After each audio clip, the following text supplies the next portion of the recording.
Bonsoir à tous et bienvenue à l'émission La Zone Neutre, émission numéro 7. Derek Dubé qui vous accompagne à nouveau avec mes panélistes Gilles Duval, Yves Crac-Pelletier et Patrick Thibault. Bonsoir, messieurs. Bonsoir. Salut. Bonsoir.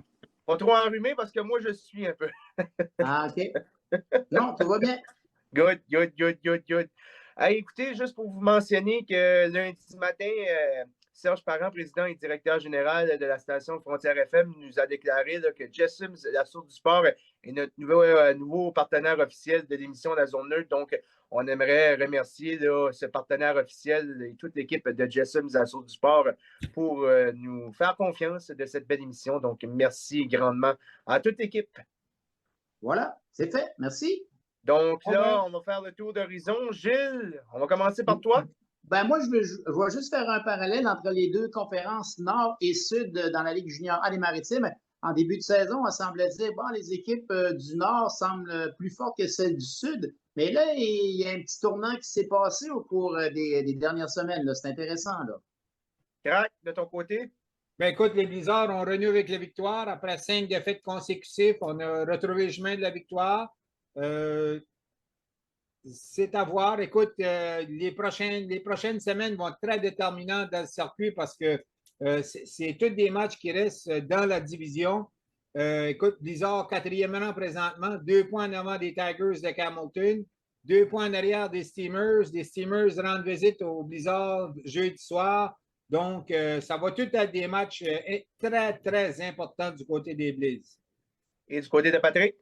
Ça a été une fin de semaine difficile pour les Rapides, mais on est encore au 2e rang. Puis, on a 5 matchs de suite à domicile. Donc, on va oublier ça, puis on va se remettre sur le chemin de la victoire, on espère. Et tout ça dans la zone neutre. Et comme invité spécial ce soir, Cody Bonenfant des Panthères de Haut-Madawaska, qui connaissent un très bon début de saison des Panthères dans le circuit KRTB. Là. Donc, on va jaser de tout là, avec Cody là, au cours de l'émission. C'est tout ça dans la 7e émission de la zone neutre. Au 92.7, la zone neutre. Alors, on va commencer ça avec Gilles. Je suis très intrigué là, de cette statistique que tu nous as mentionnée au cours de l'émission. C'est pas des statistiques, c'est qu'en début de saison, les équipes du Nord s'en allaient jouer dans le Sud, puis on revenait avec des victoires et des victoires. Là, on a vu ce qui s'est passé, le Blizzard, 2 fins de semaine passées, suivi de revers en Nouvelle-Écosse. Les Rapides viennent d'en encaisser 2 en Nouvelle-Écosse, revers ainsi qu'un autre à Summerside. Puis quand on regarde la fiche, là, ben, Summerside, là, on est sur une séquence de 5 victoires consécutives, 8-2 au cours des 10 derniers matchs. Les Bearcats de Truro, 7 victoires consécutives, 8-2 au cours des 10 derniers matchs. Les Ramblers d'Amherst, 7 victoires consécutives, 8-2 au cours des 10 derniers matchs. Et si vous regardez dans la conférence Nord actuellement, la plus longue séquence, c'est Chaleur qui a 2 victoires consécutives. Donc, c'est certain que peut-être c'est plus fort dans la conférence Nord, puis on n'arrive pas à battre qui on veut, sauf que ces équipes-là du Sud ont eu le meilleur contre celles du Nord au cours des dernières semaines. Alors, c'est intéressant, c'est corsé dans notre section Nord, mais aussi l'autre côté aussi, parce que la première à la 3e place, là, 3 points séparent les 3 équipes. Alors, autant en début de saison, on a peut-être pu croire que le Nord avait une longueur d'avance. Ben là, on s'aperçoit que les équipes du Sud se sont replacées, puis ils sont en train de quand même de bien évoluer là, au fil de la saison. Et c'est Crac qui a fait remarquer ça lors du match de samedi. Merci de l'avoir souligné. Puis on se souvient au début de la saison, Amherst avait rendu ici dans le Nord-Ouest 2 défaites, puis 2 défaites écrasantes. Écoute, on se disait, oh mon Dieu, ce qu'Amherst va. Comme tu viens de le dire, Amherst a une lancée de 7 victoires ou quelque chose du genre dans les derniers matchs. Donc, le tour, Amherst, ils vont se remettre en place. La même chose que Truro. Truro, écoute, a été mentionné dans les 20 meilleures formations de élite du Canada. Là, et, Summerside, Summerside sont classés. Truro, hein. C'est ça. Summerside classé 6e, puis cette semaine, Truro et Bearcats ont une mention honorable. Donc, ils sont à la porte là, de faire leur entrée au top 20. Là. Ouais. Exactement. Donc, puis, écoute, Amherst mériterait autant parce que les Bearcats sont 10-7-3, puis Amherst a 14-8. Donc, tu sais, on a joué 2 matchs de moins. Ça se compare pas mal comme fiche. Donc, peut-être qu'Amherst, incessamment, va aussi faire son entrée dans ce top 20, sait-on jamais. Mais les équipes qui dominent là-bas là, au Québec ou ailleurs, c'est les équipes qui dominent au Québec, là, c'est 22-1, 20-1. Là, donc, ces formations-là, et 20-2 en Ontario, là, ces équipes-là sont comme en avance de leur fiche par rapport à celles des Maritimes. Allons vers le Blizzard d'Edmundston. Crack, enfin, le Blizzard d'Edmundston a inscrit des filets en avantage numérique. On a été victorieux dimanche, mais ça a été difficile cette fin de semaine malgré tout. Écoute, ça a été difficile. Vendredi soir, on a subi un revers de 5-2 face à Chaleur.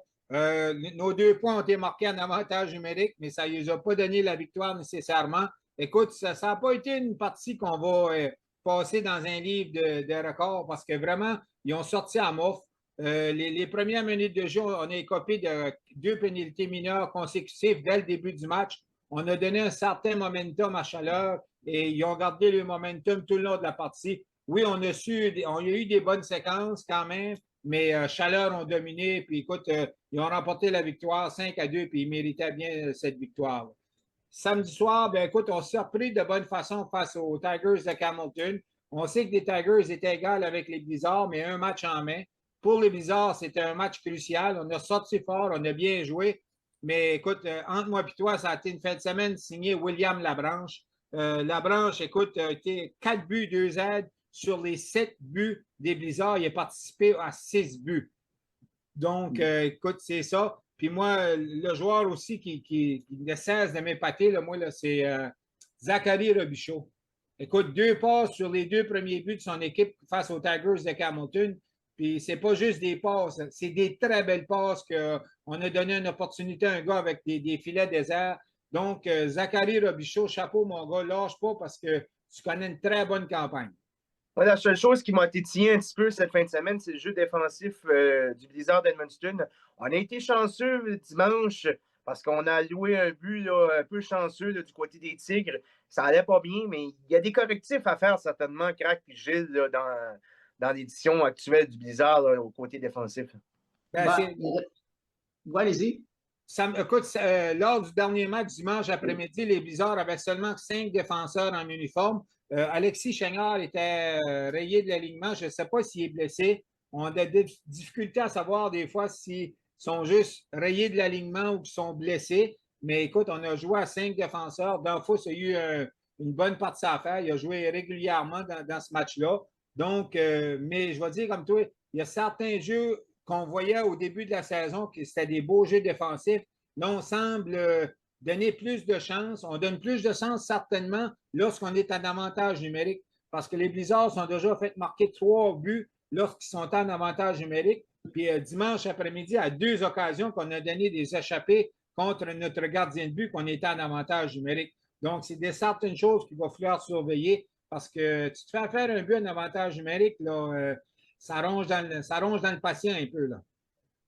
Oui, il y a peut-être le fait que quand l'équipe ne va pas nécessairement bien, mais les joueurs sont peut-être nerveux dans ce qu'ils ont à faire sur la glace, puis en étant nerveux, on ne fait peut-être pas la bonne chose qui ne rapporte pas des dividendes en bout de ligne. Ça peut être ça aussi là, qui entre en ligne de compte dans l'équation. Est-ce qu'on pense à faire des changements, Gilles?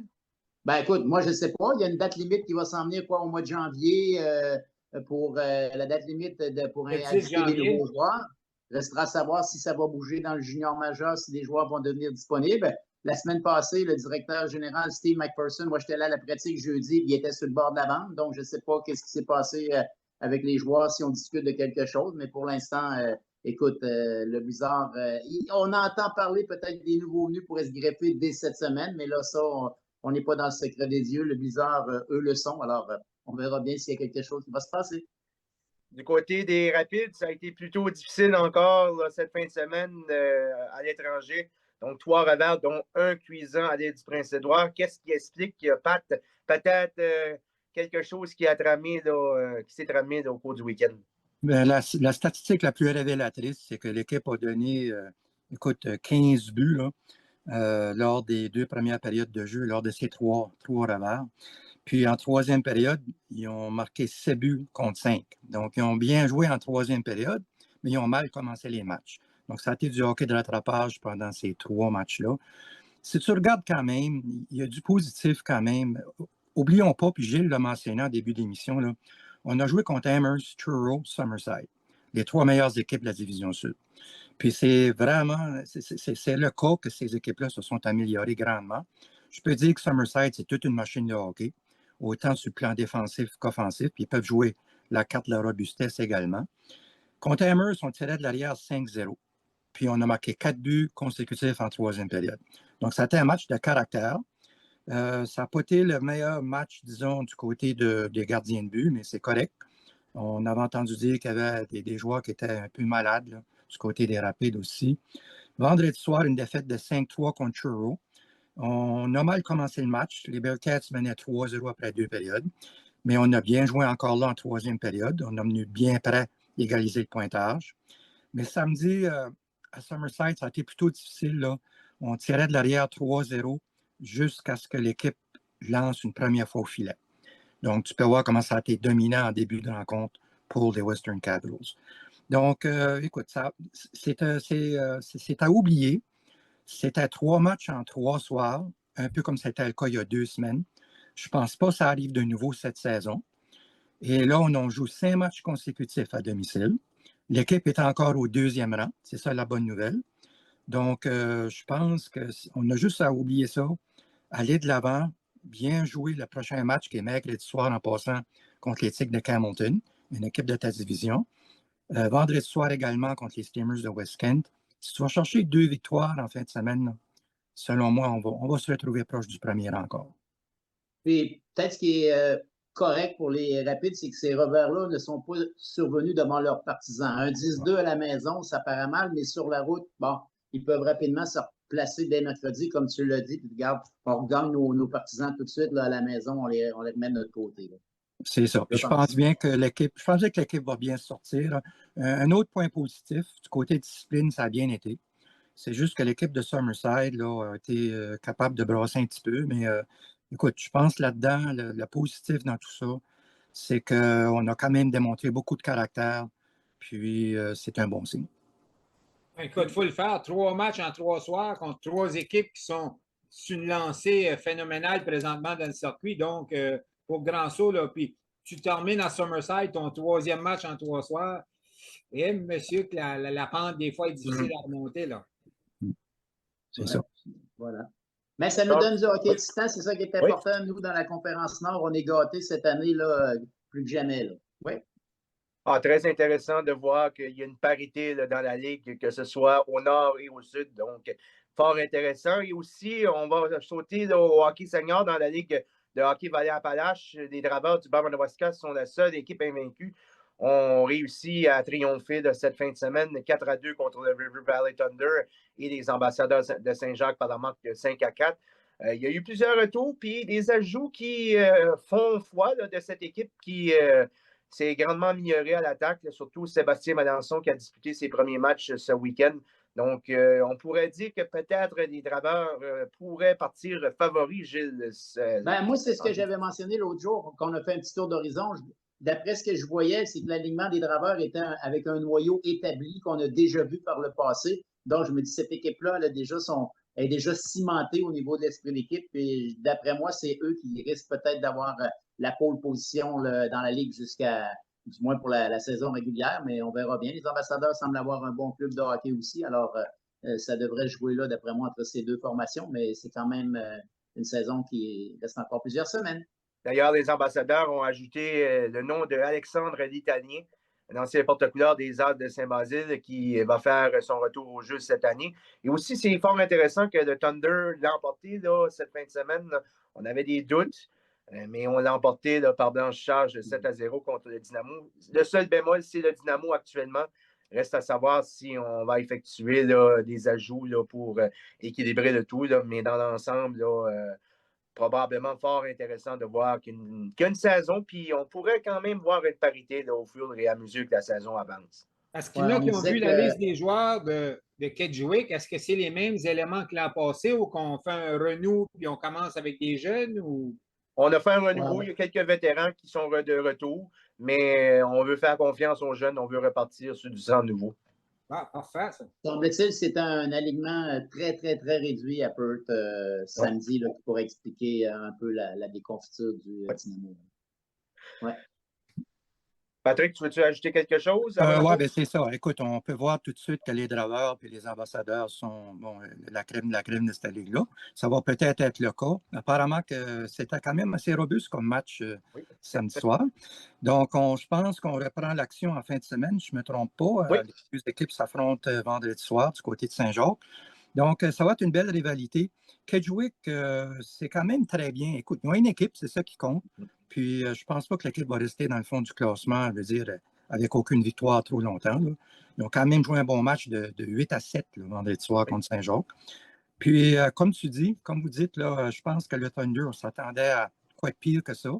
Ils ont quand même le gardien de but, là, Samuel Gendron, qui a l'air à bien aller. Frédéric Claude également du côté des draveurs, il faut le noter, moyenne de 2,00.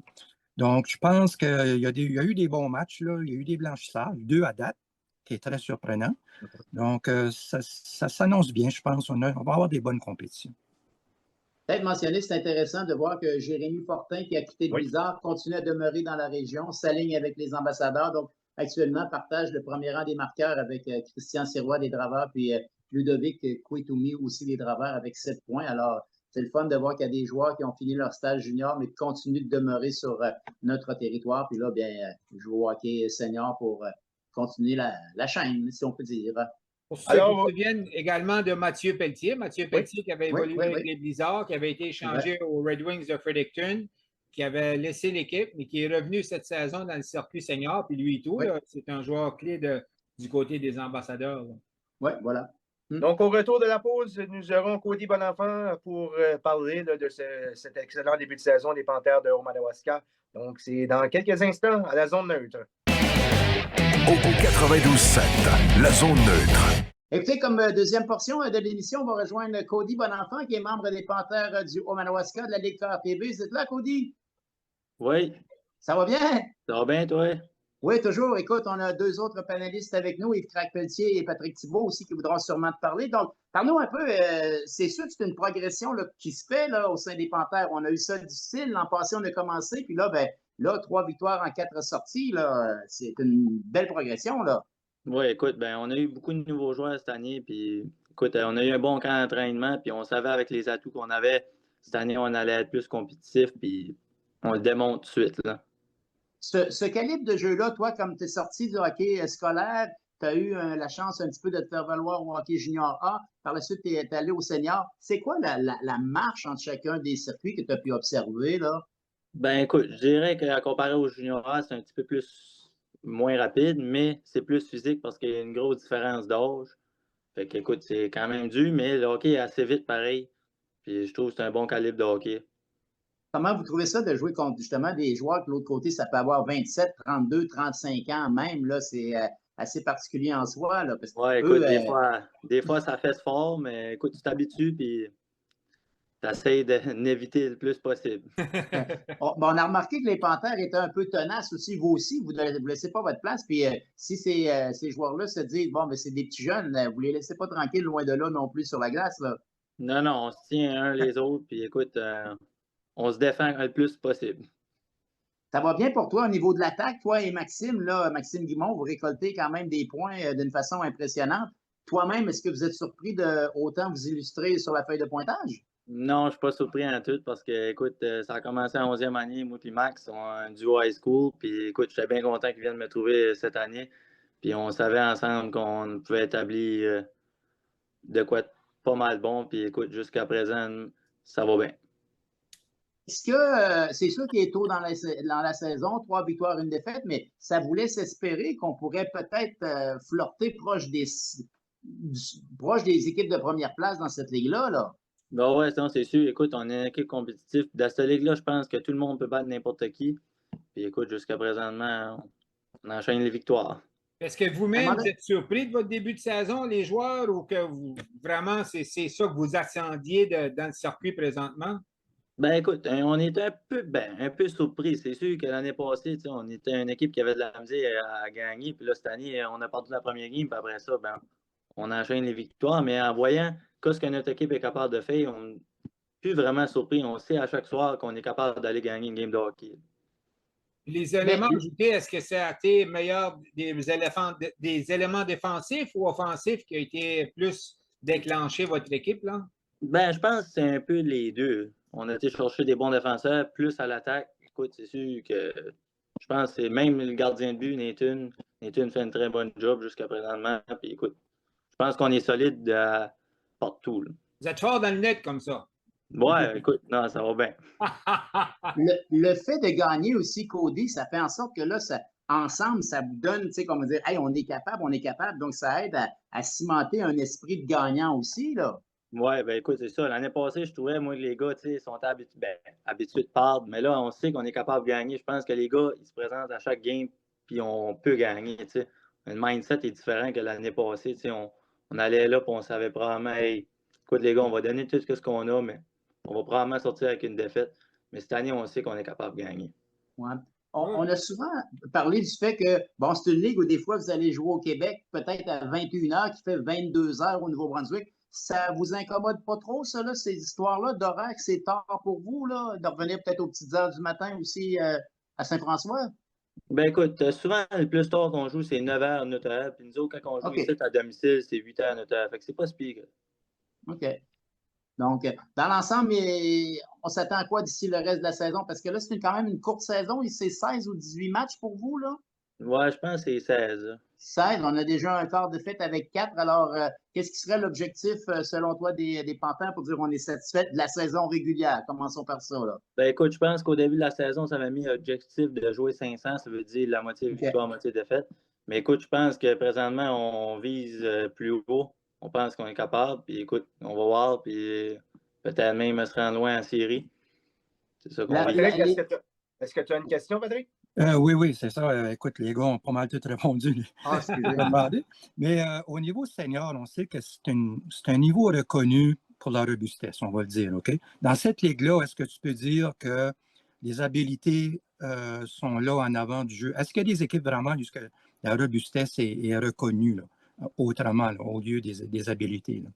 Non, je pense que, écoute, oui, il y a des joueurs qui sont plus capables, on dirait, les quatrièmes lignes, ils ont des goons, qu'on appelle ça, mais si la game va bien et c'est pas trop robuste, ben écoute, je pense que ça joue clean, puis je trouve qu'à comparer, mettons, à l'autre ligue, si on prendrait les ambassadeurs puis les draveurs tout ça, je trouve que c'est un petit peu plus rough. Nous autres, ça joue un peu plus du hockey, là.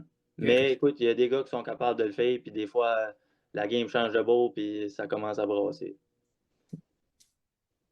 Peut-être vous demander, Cody, pour compléter tout ça, vos partisans, ça va bien, je pense, à Saint-François. Puis je pense que vous en avez pas mal qui vous suivent sur la route aussi, surtout quand c'est pas si loin à aller, là.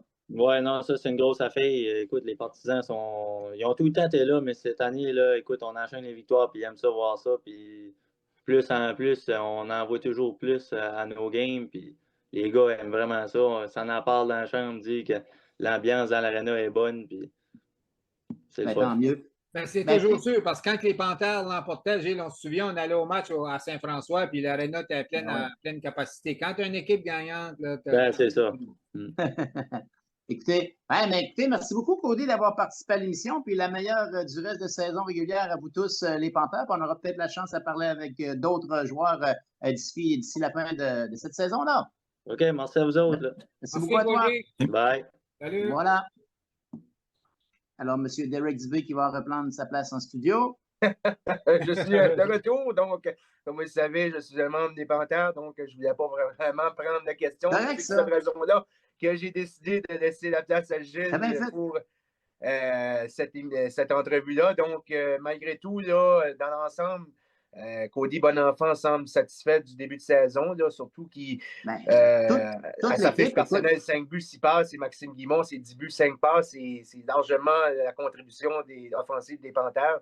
Mais c'est de bon augure là, que les Panthères puissent avoir connu un excellent début de saison dans le circuit KRTV. Moi, je suis allé les voir l'an passé, puis cette année déjà. C'est le fun. C'est un groupe de jeunes joueurs qui semblent avoir du plaisir ensemble. Il y a des amis là-dedans, donc on est content de jouer ensemble. On a peut-être décidé d'évoluer dans une autre ligue, mais ça fait des nouveaux visiteurs, des équipes diverses que les gens peuvent voir. Puis pour l'instant, c'est un bon début de saison pour les Panthères, puis c'est ça que ça prend pour le garde. On continue, puis on verra jusqu'où ça peut nous mener cette histoire-là pour cette saison 2025-2026. Est-ce que les Panthères, c'est l'équipe la plus jeune du circuit? Oh oui. Ça n'a pas surpris? Oui, parce que quand je suis allé voir contre Desjolies, le premier match, là, dans l'alignement, tu avais des gars de jusqu'à 30, 28, 32, 35 ans même. Puis tu regardes les Panthères, là, 20, 21, 22, je pense. Peut-être un qui a peut-être 26, là. Ben, il y a le vétéran André Michaud, si jamais il joue. Mais je suis le deuxième plus vieux de l'équipe. Juste pour t'avoir dit. Bon, je pense que Hugo Pelletier, qui doit être dans les 26, si j'ai bien vu, c'est ça. Le reste, là, c'est entre 19 et 21, 22. Fait que, voilà. Moi, la seule inquiétude que j'avais... Si t'es tous des jeunes comme ça, écoute, c'est une progression à chaque match. Vas-y, Pat. Moi, la seule inquiétude que j'avais vraiment, c'est pour ça que j'ai posé la question, mon point de vue robustesse. Quand tu as une équipe de jeunes, bien souvent, il y a des formations un petit peu plus expérimentées qui vont vouloir jouer la carte intimidation. Donc, j'aimerais vraiment pas que ça arriverait, là. Donc, moi, j'ai vu que ça reste de même. Les matchs que j'ai vus, malheureusement, l'adversaire a voulu jouer ça contre les Panthères, mais les gars, on n'embarquera pas là-dedans. Mais c'est certain que si les Panthères avaient un ou deux joueurs plus costauds dans leur alignement qui peuvent faire le même rôle, ça viendrait que ça changerait complètement l'allure de ceux qui veulent tenter de faire un peu de grabuge sur la glace. Là, il y aurait opposition puis ils se tiendraient plus tranquilles. Mais écoute, je ne crois pas qu'on se rend jusque-là. Ce n'est pas l'objectif. Mais c'est certain qu'un gars de 28, 35 ans passe à côté d'un petit gars de 20, 21, 22, puis il peut lui dire une couple de phrases pour tenter de l'influencer sur la glace. Là, mais dans l'ensemble, je pense que les Panthères s'en sortent bien ce chapitre-là, malgré tout. Donc, en terminant, les Panthères affrontent les Forestiers de Saint-Pamphile ce samedi soir au centre J. Nado de Saint-François. Donc, une excellente partie. Puis aussi, je veux mentionner que les Aigles Bleus de l'Université de Moncton, l'équipe féminine, va évoluer là, lors des célébrations de Hockey Day in Canada au Centre Avenir le 17 janvier 2026. Donc, ils vont affronter les Tigers de Dalhousie. Donc, c'est en marge des célébrations là, du réseau Sportsnet de Hockey Day in Canada. Je vais tenter d'approcher Maritza Labrie, la capitaine, là, pour parler de cette opportunité-là que le hockey féminin va pouvoir être présenté là, à la scène nationale. Donc, Crack, quelles sont les rencontres du week-end pour le Blizzard d'Edmundston? Écoute, le Blizzard, deux importants matchs. Un, certainement jeudi soir face aux Steamers de West Kent. Sont au troisième rang, 2 points en avant des Blizzards, un match en main sur les Blizzards. Mais écoute, tout est là. Puis une visite d'une équipe du Sud en fin de semaine aussi, Truro, qui sera au centre Jean Daigues à compter de samedi. Et les deux équipes on parle jeudi, ils jouent au centre Jean Daigues, West Kent. Vendredi, ils sont à Grand-Sault. Et puis Truro, qui sont au centre Jean Daigues samedi, dimanche, sont à Grand-Sault. Pat? Oui, bien c'est ça. Ça commence mercredi soir du côté des Rapides. Le mercredi soir, les équipes de Camerton sont à Grand-Sault. Puis c'est ça. Vendredi soir, on reçoit West Kent et dimanche après-midi, Truro. 3 matchs. On va souhaiter dans le moins 2 victoires là-dessus. Parce que tu me disais, Pat, les Rapides arrivent déjà à la mi-saison. Eux, là, sont les premiers qui sont proches du 26 matchs. C'est la seule équipe qui a joué 25 matchs à date. Donc, on joue la 26e partie mercredi. Et voilà. Et Gilles, toi? Écoute, c'est certain qu'on va faire la description des 2 matchs du Blizzard, puis on verra si l'horaire nous permet d'aller voir autre chose en fin de semaine. Alors, moi, je prends ce qui se passe devant moi, puis c'est ce que je raconte. Parfait. Est-ce que tu vas suivre la classique hivernale du côté de Trois-Rivières? Pardon? La classique hivernale qui va se dérouler du côté de Trois-Rivières, est-ce que tu vas suivre ça un peu? Peut-être à distance, là, mais on n'a pas le temps de pouvoir s'y rendre malheureusement, mais ça va être intéressant. C'est une grosse semaine de hockey avec tous les calibres de jeu vont être présentés à l'extérieur. Si les gens ont vu la patinoire qui a été aménagée, je crois que c'est à l'hippodrome de Trois-Rivières. Oui, c'est ça, Puis, il va y avoir des matchs toute la semaine là, du junior majeur, un mini-tournoi à 4 équipes. Il va y avoir la Ligue nord-américaine, les anciens pros, du midget 3A, etc. Donc, on va donner la chance à plein de formations de s'affronter et vivre ça, l'expérience de jouer du hockey à l'extérieur. Alors, grosse semaine. Chapeau. Je pense au début décembre, première semaine de décembre. Oui, c'est tout près. Donc, Gilles, Crack, Pat, merci d'avoir été des nôtres encore ce soir. On vous donne rendez-vous encore la semaine prochaine, mardi prochain, sur les ondes de Frontières FM. Et n'oubliez pas que vous pouvez consulter là, cette émission sur la page Facebook, là, pas Facebook, de YouTube, sur le compte YouTube de Frontières FM. Donc, vous pouvez visionner là, toutes les émissions là, de part et d'autre depuis le début de la saison. Donc, on vous invite à le faire. Et on remercie encore Jessim Zassour du Sport, partenaire officiel de la zone neutre. On se dit la semaine prochaine, les gars. C'est Dieu! Au 92.7, la zone neutre.